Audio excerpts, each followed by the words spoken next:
Power star Pawan Singh के 2025 में आने वाली नई मूवी का लिस्ट। तो जी हाँ, नमस्कार दोस्तों, एक बार फिर से फिल्मी स्टार डस्ट इन चैनल में आप सभी भोजपुरिया दर्शकों को स्वागत है। तो दोस्तों, आज हम बात करेंगे पावर स्टार पवन सिंह के 2025 में आने वाली नई मूवी के बारे में। तो वीडियो में आप लोग अंत तक बने रहिएगा। साथ ही मेरे चैनल फिल्मी स्टार डस्ट इन चैनल पे नया है तो इस चैनल को भी सब्सक्राइब कीजिएगा। तो दोस्तों, फर्स्ट मूवी का नाम है न्यू इंडिया। इस मूवी के अनाउंसमेंट 2022 में ही कर दिया गया था, लेकिन कोई कारण बस मूवी के शूटिंग शुरू नहीं किया गया। जनवरी महीने से इस मूवी के शूटिंग शुरू किया जाएगा और इस मूवी में स्टार कास्ट में नजर आएंगे भोजपुरी के पावर स्टार पवन सिंह के साथ एक नई एक्ट्रेस। यह मूवी आप लोग को 2025 में देखने को मिलेगा। दूसरी मूवी का नाम है जियो मेरी जान। यह मूवी को पूरी तरह से कंप्लीट कर लिया गया और बहुत जल्द मूवी के ऑफिशियल ट्रेलर को रिलीज किया जाएगा। इस मूवी में स्टार कास्ट में नजर आएंगे भोजपुरी के पावर स्टार पवन सिंह, सपना चौहान के साथ कुछ और स्टार कलाकार। यह मूवी में पावर स्टार पवन सिंह की एक नई लुक होने वाली है, जो यह मूवी आप लोग को 2025 में देखने को मिलेगा। तीसरी मूवी का नाम है मोहरा। इस मूवी के शूटिंग कंप्लीट कर लिया गया और डबिंग का काम शुरू कर दिया गया है। इस मूवी में स्टार कास्ट में नजर आएंगे भोजपुरी के power star Pawan Singh, queen Shalini के साथ कुछ और स्टार कलाकार।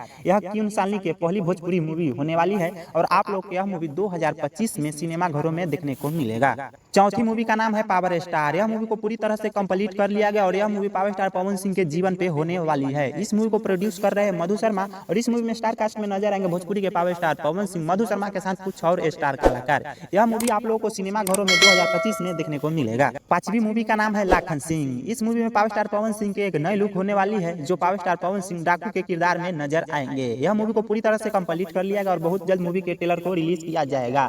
इस मूवी में स्टार कास्ट में नजर आएंगे भोजपुरी के पावर स्टार पवन सिंह, काजल लखवानी के साथ कुछ और स्टार कलाकार। यह मूवी आप लोग को 2025 में देखने को मिलेगा। छठवीं मूवी का नाम है शाहाबाद। यह मूवी के शुभ मुहूर्त लखनऊ में किया गया था और बहुत जल्द जनवरी महीने से इस मूवी के शूटिंग शुरू किया जाएगा। इस मूवी में स्टार कास्ट में नजर आएंगे भोजपुरी के पावर स्टार पवन सिंह और rock star Ritesh Pandey. Power star Pawan Singh और रितेश पांडे की यह पहली भोजपुरी मूवी होने वाली है और पावर स्टार पवन सिंह की यह मूवी 2025 में आप लोग को सिनेमा घरों में देखने को मिलेगा। सातवीं मूवी का नाम है सिंह इज फायर। यह मूवी को पूरी तरह से नेपाल में शूट किया गया था 2 साल पहले। इस मूवी में स्टार कास्ट में नजर आएंगे भोजपुरी के पावर स्टार पवन सिंह और स्वर्गीय आकांक्षा दुबे। यह पावर स्टार पवन सिंह के काफी अलग मूवी होने वाली है और यह मूवी आप लोग को 2025 में देखने को मिलेगा। आठवीं मूवी का नाम है गदर 3। इस मूवी के अनाउंसमेंट 1 साल पहले ही कर दिया गया था, लेकिन कोई कारणवश मूवी की शूटिंग शुरू नहीं हुई। और आपको बता दूं कि गदर पार्ट 2 में सारे नए कलाकार नजर आए थे, जैसे विशाल सिंह, प्रमोद प्रेमी, पूनम दुबे के साथ कुछ और स्टार कलाकार।